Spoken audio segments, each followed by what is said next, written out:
Champions লিগের knockout match, সেখানে হবে না রিয়াল মাদ্রিদ ম্যানচেস্টার সিটি লড়াই, তা যেন এক কথায় অসম্ভব।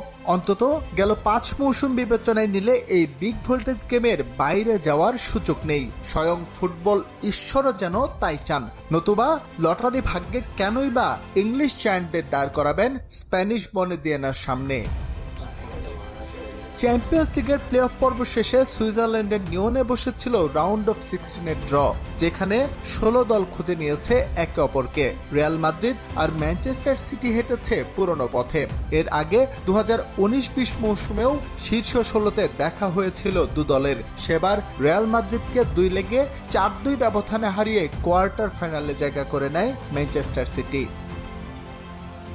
এবারের লটারি পিএসজিকে সুযোগ তৈরি করে দিয়েছে প্রতিশোধ নেয়ার। ইউসিএল চ্যাম্পিয়নরা ক্লাব বিশ্বকাপের নতুন ফরম্যাটে খেলতে গিয়ে চেলসির কাছে হয়েছিল ধরাশায়ী। ভাগ্য এবার তাদের মুখোমুখি দাঁড় করিয়েছে রাউন্ড অফ 16-এই। মার্কিন যুক্তরাষ্ট্রের শিরোপা হারানোর দুঃখে কিছুটা হলেও সান্ত্বনার প্রলেপ লাগানোর সুযোগ পাচ্ছে প্যারিসিয়ানরা। চেলসির ফর্মই আত্মবিশ্বাসী করছে ফ্রেঞ্চ চ্যাম্পিয়নদের।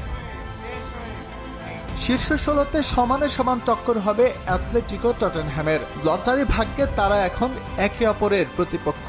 সেই দিক থেকে সুবিধাজনক অবস্থানে আছে ফুটবল ক্লাব বার্সেলোনা। নকআউট ফেজে তাদের প্রতিপক্ষ নিউক্যাসল ইউনাইটেড। গেল মৌসুম দুর্দান্ত কাটালেও এবার ভালো অবস্থানে নেই ইংলিশ ক্লাবটি। সেই হিসেবে বলা যায় বেশ হেসে খেলেই পরের পর্ব নিশ্চিত করতে পারে বার্সা।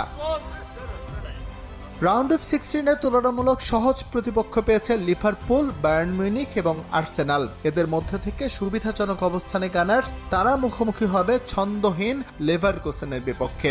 টার্কিশ ক্লাব গ্যালাতাসারাইকে পেয়ে বেশ আনন্দিতই লিভারপুল। আর শীর্ষ 8 নিশ্চিত করার লড়াইয়ে জার্মান জায়ান্ট বায়ার্ন মিউনিখের প্রতিপক্ষ আতালান্তা। ইতালিয়ান সেরিয়ার একমাত্র ক্লাব হিসেবে তারা প্রতিনিধিত্ব করছে চ্যাম্পিয়ন্স লিগের শীর্ষ 16-তে।